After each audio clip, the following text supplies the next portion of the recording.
ప్రేమ అనేది బాధ్యతలు లేనప్పుడు చాలా అందంగా ఉంటుంది. ప్రేమకు బాధ్యతలు తోడైతే ఆ ప్రేమ కూడా భారమైపోతుంది. మనం రోజుకో రకంగా వేషధారణ మార్చవచ్చు, కానీ రోజుకో రకంగా మన మనసును మాత్రం మారకూడదు.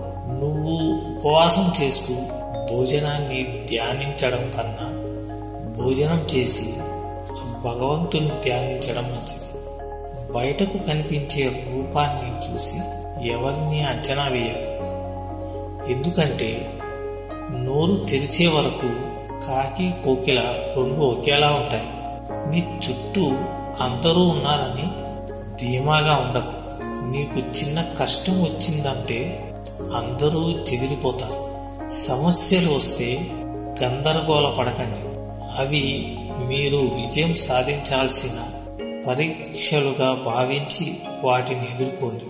మిమ్మల్ని రెచ్చగొట్టే వారికి, అలాగే మీకు చిచ్చు పెట్టేవారికి ఎంత దూరంగా ఉంటే మీ జీవితానికి అంత మంచిది. మీ మౌనాన్ని అవసరాన్ని బట్టే వాడాలి, కానీ ఎప్పుడూ మౌనంగా ఉంటే ఈ సమాజం నిన్ను విక్కిరిస్తుంది. నీకు ఏదైనా సరే మంచిది కాదని తెలిస్తే చెయ్యడం ఆపు. నిజం కాదని తెలిస్తే చెప్పడం ఆపు. ధైర్యం అంటే భయం వేయకపోవడం కాదు, భయం వేసినా కూడా ముందుకు సాగిపోవడం. మీకు హద్దులు మించిన ఆశలు ఉన్నట్లయితే శక్తికి మించిన కష్టం కూడా పడాల్సి వస్తుంది. మసకబారిన కంటికి అన్నీ మసకగానే కనిపిస్తాయి. అలాగే తుప్పు పట్టిన మనసు కలవారికి అన్ని ఒప్పులు తప్పుగానే కనిపిస్తాయి.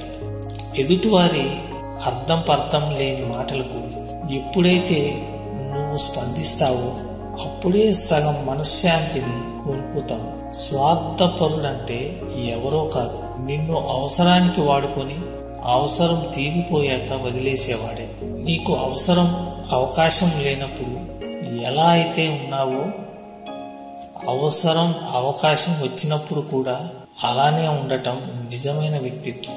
ఈ సమాజంలో మనుషుల గురించి తెలుసుకోవాలంటే ధనం లేకుండా బతికి చూడు. అన్ని సంబంధాలు వాటంతటవే బయటపడతాయి. నువ్వు బాధల్లో ఉన్నప్పుడు నవ్వితే బాధ్యత లేదు అంటారు.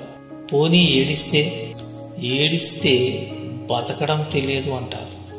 రాత్రి అయితేనే నక్షత్రాలు కనపడతాయి, అలాగే కష్టాలు వస్తేనే సత్యాలు తెలుస్తాయి.